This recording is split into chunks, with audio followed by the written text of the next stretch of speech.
الحمدللہ رب العالمین والصلاة والسلام علی خیر خلقہ سیدنا و مولانا محمد و آلہ و اصحابہ اجمعین، اما بعد۔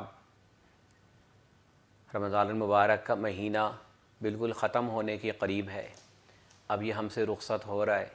ہمیں سب سے پہلے اللہ کے حضور میں یہ دعا کرنی چاہیے کہ اللہ تعالی ہم نے جو اس مہینے میں عبادات کی، اللہ اپنے فضل و کرم سے عبادات کو قبول فرما لیں، اور جس مسلمان نے جو عبادت کی، اللہ سب کی عبادتوں کو قبول فرما لے، کیونکہ اگر اللہ تعالیٰ قبول فرما لے تو بہت بڑی سعادت، اگر اللہ نے قبول ہی نہیں کی تو ہمارے تمام اعمال جو ہیں وہ تو پھر ضائع ہی چلے گئے، کوئی فائدہ ہی نہیں ہوا، کیونکہ اللہ نے قبول ہی نہیں کیے۔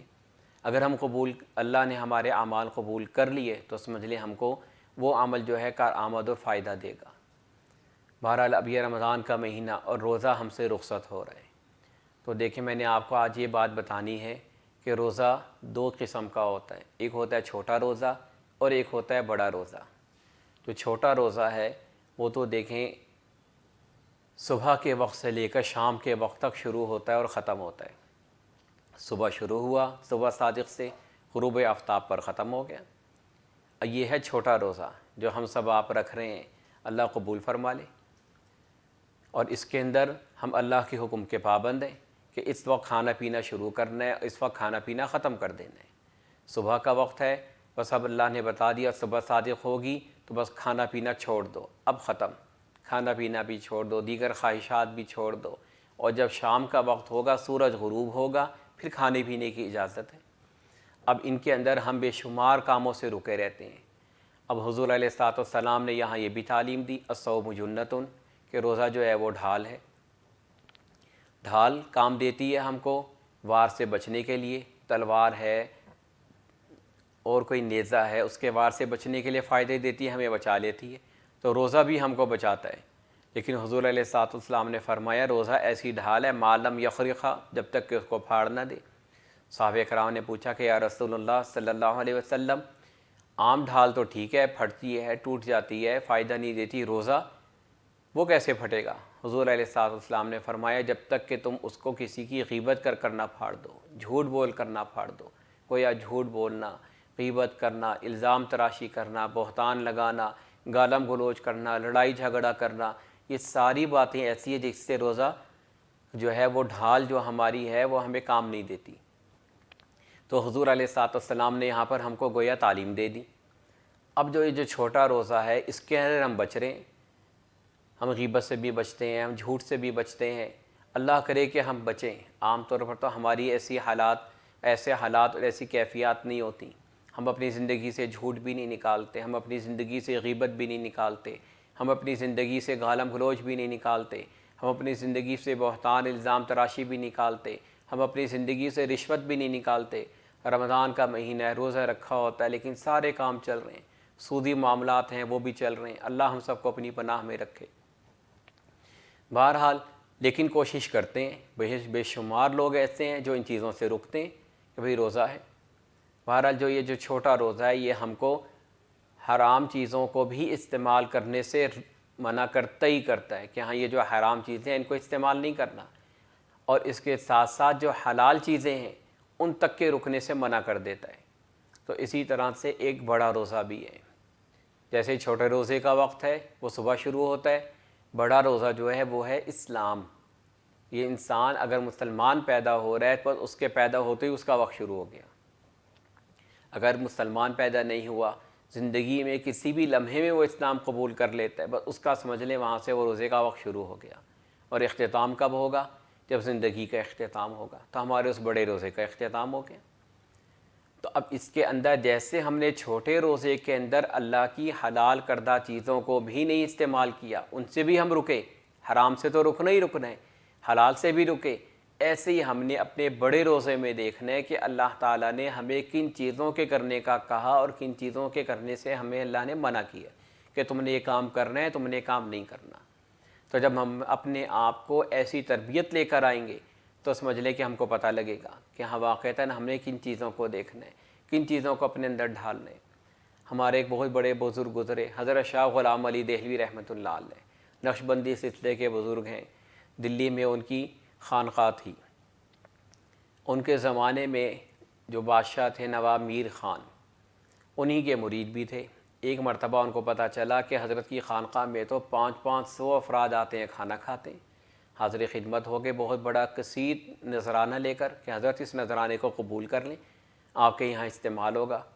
حضرت نے فرمایا بھائی میری تو زندگی کا روزہ تھا، میں نے کبھی بھی بادشاہوں سے نظر نیاز ایسے وصول نہیں کیے، اب تو میرے روزے کو ختم کرنے کا وقت ہو رہا ہے، اخیر وقت آ گیا، زندگی کا کچھ پتہ نہیں کب چلا جاؤں۔ تو جب روزہ بند ہونے کا وقت ہوتا ہے، بھلے نعمتیں سامنے ہوں لیکن ان نعمتوں کو استعمال نہیں کیا جاتا، اللہ کا حکم نہیں ہے، تو اب تو میرا جو بڑا روزہ ہے، زندگی ختم ہونے کا وقت قریب آ رہا ہے، اب میں ان چیزوں کو استعمال کر لوں، میں نہیں لیتا۔ اللہ نے جو نظم چلا رکھا ہے اللہ اس کو چلائے گا۔ تو دیکھیں یہ انہوں نے ہم کو تعلیم بھی دے دی کہ کس طرح سے ہم نے اپنی زندگی کو دیکھنا ہے۔ تو دیکھیں ایسے ہمارے بھی رمضان کے روزے سب نے رکھے، اللہ سب کی روزوں کو قبول کرے، ہم کتنی چیزوں سے رکے۔ اب اسی طرح سے ہم اپنی زندگی کا جائزہ لے لیں کہ جو بڑا روزہ ہم نے رکھا ہے، ہم مسلمان ہیں، مسلمان گھرانوں میں پیدا ہوئے، اللہ کا بہت بڑا فضل و کرم اور بہت بڑا احسان ہے، اس پہ ہمارا کوئی کمال نہیں ہے، اللہ کا فضل و کرم ہے۔ اللہ نے ہم کو مسلمانوں کے گھروں میں حضور نبی کریم صلی اللہ علیہ وسلم کی امت میں اللہ نے ہم کو پیدا کر دیا۔ اب جیسے ہم رمضان میں اپنے روزوں کا خیال رکھتے رہے، اسی طرح سے ہم اپنی زندگی کا مزید بھی خیال رکھیں۔ اللہ نے جن چیزوں کے کرنے کا حکم دیا وہ کریں، حلال چیزوں کو کریں، حرام سے بچیں، سود کو اپنی زندگی سے نکالیں۔ سودی بے شمار معاملات ہیں جو ہماری زندگی میں رچے بسے ہیں، ہمیں پتہ بھی نہیں ہوتا، ہم اس سے بچیں۔ ہم اس سے بچیں گے تو سمجھ لیں بہت کامیابی مل جائے گی۔ صحابہ کرام کا حال یہ تھا، ان کا بچہ جو ہے دین کے جذبے میں آگے بڑھتا تھا، دینی امور میں آگے بڑھتا تھا۔ دیکھیں آپ کو سب کو معلوم ہے غزوہ احد کا معاملہ ہوا، حضور نبی کریم صلی اللہ علیہ وسلم کے پاس ایک بچہ آیا کہ یا رسول اللہ صلی اللہ علیہ وسلم مجھ کو جہاد میں جانے کی اجازت دے دیجیے۔ آپ نے فرمایا تم ابھی چھوٹے ہو۔ ان کا نہیں یا رسول اللہ میں بڑا ہو گیا۔ دیکھیں ہمارے بچے بھی ایسے ہی ہوتے ہیں نا، بے شمار معاملات کے اندر بچے جو ہیں وہ اپنے آپ کو کہتے ہیں نہیں میں بڑا ہو گیا، میرے ساتھ یہ بات ہے، میرے ساتھ وہ بات ہے۔ تو ایسے ہی ان صحابہ کرام کے بچوں کو جہاد میں جانے کا جذبہ تھا، کہیں گے نہیں یا رسول اللہ میں تو بڑا ہوں، مجھے آپ لے کر جائیے۔ کسی اور صحابی نے سفارش بھی کر دی، حضور علیہ الصلوۃ والسلام نے اجازت دے دی۔ خدا کا کرنا ایک اور بچہ آ گیا، کہنے لگے یا رسول اللہ صلی اللہ علیہ وسلم آپ نے اس بچے کو اجازت دی ہے تو مجھے بھی اجازت دیں۔ آپ نے فرمایا تم تو چھوٹے ہو، تم تو ان سے بھی چھوٹے ہو۔ انہوں نے کہا نہیں یا رسول اللہ صلی اللہ علیہ وسلم آپ ایسا کیجئے میرا اور ان کا مقابلہ کرا دیجئے کشتی کا، اگر میں نے ان کو پچھاڑ دیا پھر آپ مجھ کو اپنے ساتھ لے جائیے گا۔ خدا کا کرنا وہ چھوٹے بچے نے بڑے بچے کو کشتی میں پچھاڑ دیا۔ اب طے ہو گیا تھا کہ ہاں اگر تم اس کو پچھاڑ دو گے میں تمہیں لے جاؤں گا۔ اب حضور علیہ الصلوۃ والسلام نے ان کو بھی لے جانے کی اجازت دے دی۔ اب ان دونوں بچوں کا جذبہ دیکھیں، انہوں نے حضرت عبد الرحمن ابن عوف رضی اللہ عنہ سے پوچھا کہ آپ ہمیں بتائیے کہ ابو جہل کون ہے، ہم اس کو نہیں جانتے کیونکہ اس نے حضور علیہ الصلوۃ والسلام کی شان میں گستاخی کی ہے، ہم چاہتے ہیں وہ اس کا کام تمام کر دیں۔ حضرت عبد الرحمن ابن عوف رضی اللہ عنہ نے اس کی نشاندہی کر دی کہ فلاں ہے، اور دونوں بچے آگے بڑھے اور انہوں نے ابو جہل کا کام تمام کر دیا۔ تو یہ دیکھیں یہ جذبہ تھا ان کے اندر، اور یہ چیز تھی ان کے اندر کہ کس طرح سے انہوں نے حضور علیہ الصلوۃ والسلام سے ضد کر جہاد میں جانے کی اجازت بھی لی، اور حضور علیہ الصلوۃ والسلام کی جس نے شان میں گستاخی کی تھی اس کا قلع قمع بھی کر دیا، صفحہ ہستی سے مٹا دیا۔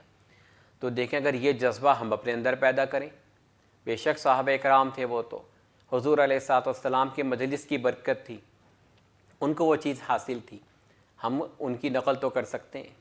ہم نے رمضان کے روزے رکھے، ہم نے چھوٹے روزے رکھ لیا، اس کے اندر ہم نے کتنی چیزوں کو دیکھا، ہم نے اس کی برکات حاصل کی۔